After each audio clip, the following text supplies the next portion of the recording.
علی وقار 16 دسمبر کی صبح جب بچے اپنے معمول کے مطابق اپنے باپ کا ہاتھ تھامے اسکول کے لیے روانہ ہوئے، اسکول کی جانب بڑھنے والا ایک ایک قدم ان کے دل میں نئی امنگیں پیدا کر رہا تھا۔ کسی کو اپنے دوستوں سے ملنے کی خوشی تھی تو کسی کو اسمبلی میں کھڑے ہو کر ترانہ پڑھنے کا جذبہ تھا۔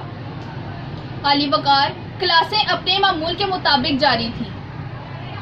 کہ اچانک کچھ درندوں نے وہاں اندھا دھند گولیاں برسا کر وہاں کے ننھے بچوں کو مرجھا دیا، وہاں کی در و دیوار کو لہو لہان کر دیا۔ لیکن اس ظلم کے بعد یہ قوم جو کہ عصبیت کے گہرے گڑھے میں ڈوبی ہوئی تھی، نہ صرف اٹھ کھڑی ہوئی بلکہ ایک ہو گئی، اور اس کے بعد مبین شاہ کی روح چلا کر اٹھی، اے وطن دیکھ، میرے بعد اندھیرے نہیں اجالے ہیں۔ علی وقار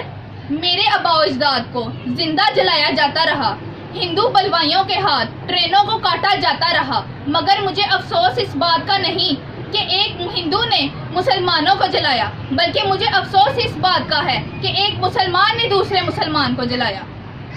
ہاں علی وقار، جب میرے آباء و اجداد ہجرت کر کے آنے لگے تو ان کا قتل عام جاری تھا، لیکن اس ظلم کے بعد اس ملک نے نہ صرف امید دیکھی، کرن دیکھی، بلکہ ایک ایسا کنارہ دیکھا جسے آج پوری دنیا اسلامی جمہوریہ کے نام سے یاد کرتی ہے۔ ہاں علی وقار، مجھے افسوس اس بات کا ہے کہ پکا قلعہ سے جب میری مائیں بہنیں سر پر قرآن اٹھا کر گیس کا سوال کرتی ہیں، بجلی کا سوال کرتی ہیں، پانی کا سوال کرتی ہیں، تو اسی قوم کے محافظ ان کی سینوں میں گولیاں برساتے ہیں، ان کو چھلنی چھلنی کرتے ہیں۔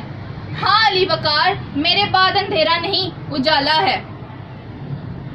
علی وقار، میں اس دور کے اہل جور کو ایک پیغام پہنچانا چاہتی ہوں کہ چاہے وہ میرے مقابلے میں کوئی بھی چیز کیوں نہ لے آئے، میرا ایک قلم ہی ان کے مقابلے میں کافی ہے۔